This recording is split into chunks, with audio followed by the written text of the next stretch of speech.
Hey, I'm Di Gillett, and this is the Power of Women podcast. We're a platform that showcases and celebrates the strength, resilience and achievement of women from all walks of life. In each episode, I pose questions to my guests to peel away the layers to reveal the knowledge and the experience that shapes their narrative. So if you're feeling unseen, unheard, or simply looking for inspiration, then the Power of Women podcast is a great place to join the conversation. Hi, I am absolutely passionate about finding people's purpose. Well, allowing them to find purpose. One little fun factor I want to say is that I'm in the over million miles flying frequent flyers club, working all around the world. I just want to throw that in. I have a book that I put in together 3 years ago. I have a new one coming out.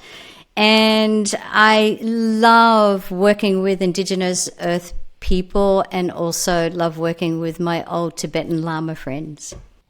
Wow. Hey, I'm Di Gillett, and welcome back to the Power of Women. This episode is actually a continuation from last week. We had Kerry Henwood in the virtual studio, and we were talking about the power of the lunar, of the wood snake and of the Lunar New Year.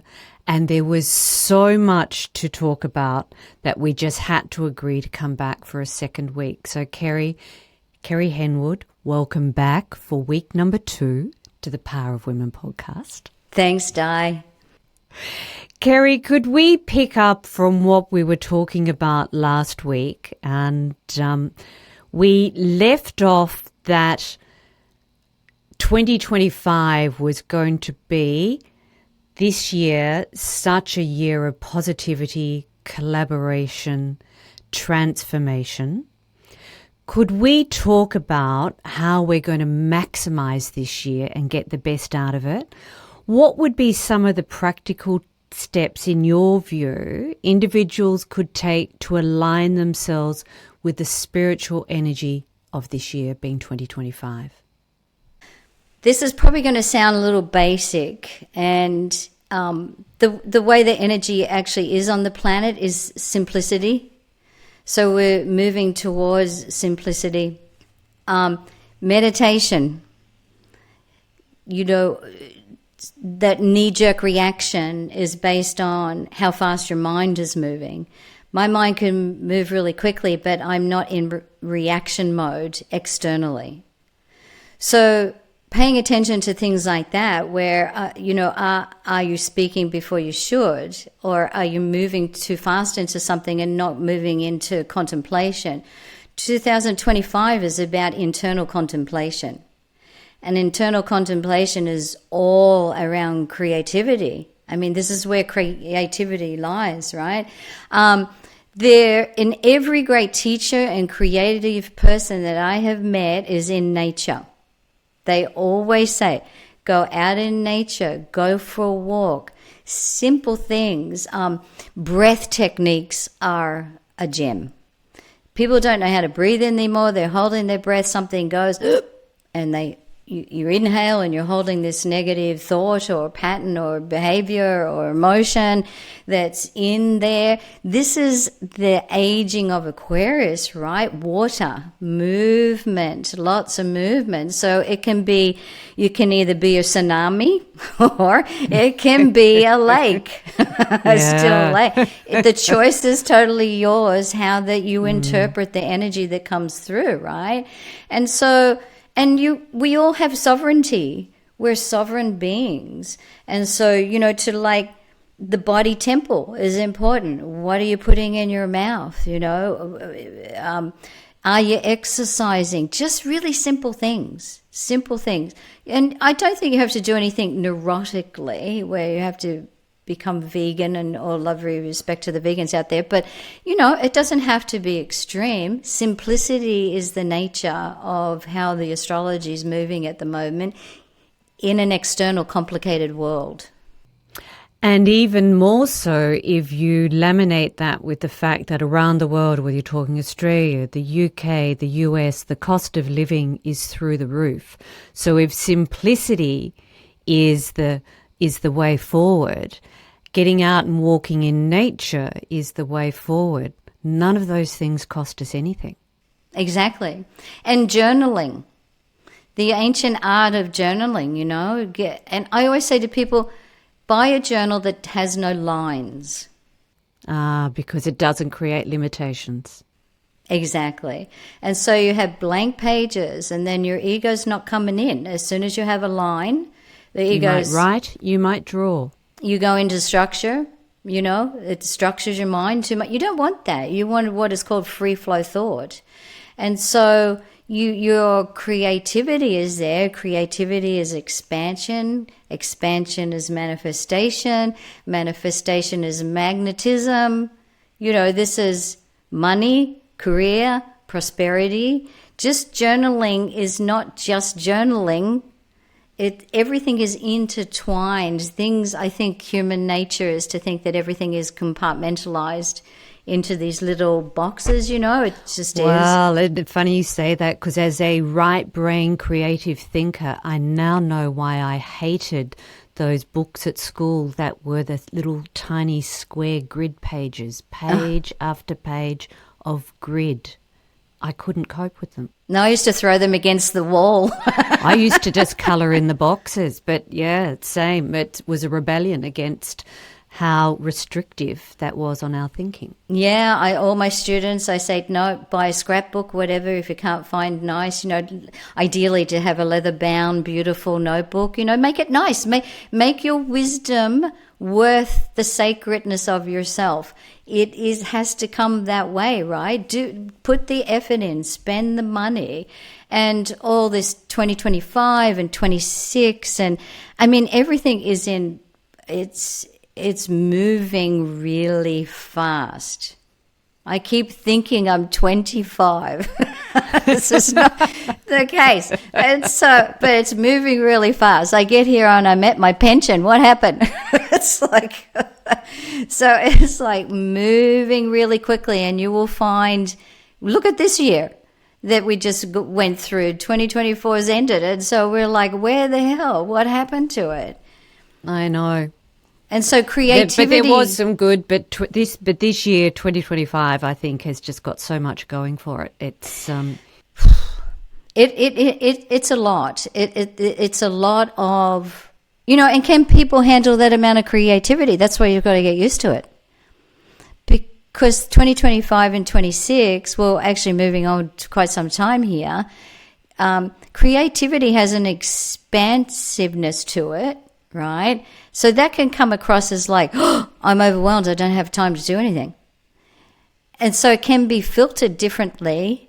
So this is why you go out in nature, you do some mind exercises where you're slowing down your thoughts. You can't get rid of your thoughts. This is silly. It's not possible. But you can slow it down, where the world is quite seemingly a little chaotic around you and you're in a sense of stillness. So with all of that, how do we tap into our inner power to navigate, and I'm losing my voice now because we've talked so much, Kerry, to navigate 2025 with courage and clarity? Doing all those things, and I think one of the greatest strengths is to honor your vulnerability, particularly for women, right? To be in a vulnerable situation. I don't mean harmful situation where there's harm involved there, but vulnerable. And, as a species, we're flawed. And so to be in acceptance of that, because a lot of us don't, particularly women, there's more pressure on women not to be flawed, presenting themselves. Yeah, and this is a thing in multiple ages now, even down in their 20s. And even more so because of the world of social media. Right. And so vulnerability has a different understanding to it now. And it's not. Vulnerability is intertwined to your sensitivity, to your creativity, to your instinctual nature. It's all, again, not in compartments. It's all melding together. So to do things that are introspective, time away on your own a little bit, quietness. You know, I always say get off social media as much as possible, and it's hard for us these days because all my stuff is on the internet, so are you. And so, you know, it's difficult because we've refined the workplace, as was mentioned before. It's already been refined. But you have to allocate a time where there's stillness. And listening to, I'm a fan of sound, and I'm a fan of different frequencies of sound. 432 hertz is considered a universal sound of the galaxy. Just listening to things like that begin to slow up your mind, that creates an inner dramatic change in the neuro pathway of your mind, which is allowing space. You need space. You need space in this time. And that plays into the sound healing that you and Kerry do, yes? Yeah. And that's what it's all about. Yeah. It's great. It's a relaxation. People lie down and, you know, they have a nice little time and fall asleep. And, you know, snoring in our circles is accepted because most people fall asleep. But it's more than that, because sound has its own communication. It has its own language, literally. It's why listening to water when you're near the beach is so calming. Or what do they call those machines? White noise, right? White noise. Well, I used to have an internal office once upon a time, and I used to play white noise, my own choice of white noise, or water, to stimulate my thinking, and it worked. Yep. All this is really important. And if you think about your spiritual anatomy, in a sense, is that where did you come from? How did you get here? What were you before you had a face? How are you sitting up now? What is keeping you going? Food? No, you can be hundreds of days without food. Oxygen? No, you can't go without oxygen. Absolutely.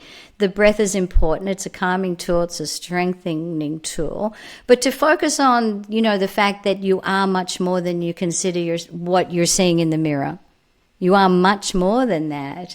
There is an aspect of you, which is, this conversation's interesting, you know, because in 2025 and moving forward, this will be kind of common talk. And amongst the progressive spiritual thinking people like myself, it's common talk that yes. I focus on the capacity of a soul. And I got to say, religions are all in conflict around what they believe, except one thing.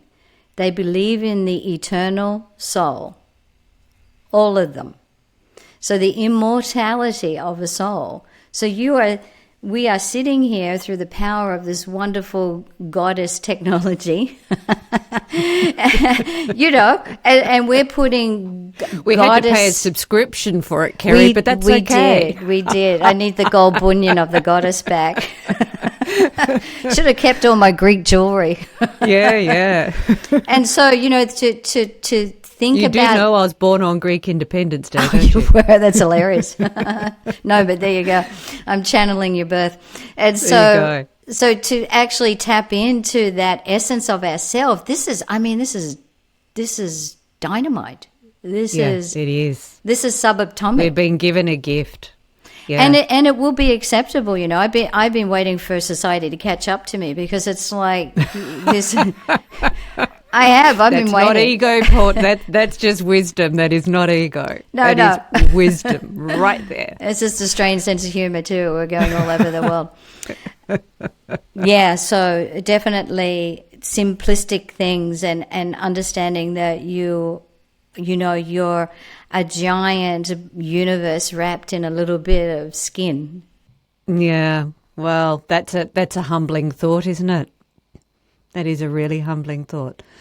So taking all that we covered in last week's episode, and if you're listening to this podcast and didn't listen to the first part one of this, where Kerry joined me on Power of Women, go back and I task you to listen to that, because it's the introduction to the conversation that we've continued today, and there is so much wisdom that came through that Kerry has shared with us.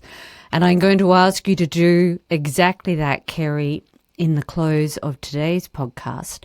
If you could share one key message, and I know it's difficult to distill it down to one, but if there was one key message for the world and anybody listening as we move through this year being 2025, what would that key message be? Affirm interconnectedness, make bold moves, and walk with love and gratitude. Simplistic. Exactly. And starting things with, leading with love of self and grateful for what you have, everything else just opens up. Again, that might sound a bit kind of, magical thinking, but it's not. It's not. Would you rather lead with hate and anger and separation? No. And so to lead in with love and gratitude, just internally for yourself and where you've come from and how much suffering and struggle has occurred in your life maybe. And many women you have on here that have been their own success based on themselves, that they have risen above and, pulled up their socks and continued on. So women like this and men that strive, keep going, and then add love and gratitude for that, for self, this is next level collaboration. Thank you, Kerry. If you would like to hear more about the amazing work that Kerry does, Kerry, could you just share with us where they can find you, and I'll add it into the show notes as well? My website is Shamanic Grace. I'm on all the platforms, Kerry Henwood on Instagram and Facebook page, and you'll find me. Brilliant, because this is just a taste of the amazing insights that Kerry has, and it would be worth following up with her directly if this is something that interests you, and why wouldn't it be? Thank you so much for joining me again in 2025, Kerry. I have a feeling we might need to do a check-in mid-year yet again, which would be wonderful, so thank you. Please follow the podcast on all the podcast platforms. Share this and last week's episode, because it's a box set with somebody else that you think might enjoy this, and also jump onto the YouTube channel, because if you watch this podcast, you can see the fantastic setting that Kerry is sitting in, which is all part of the vibe, which is just so wonderful. Until next time.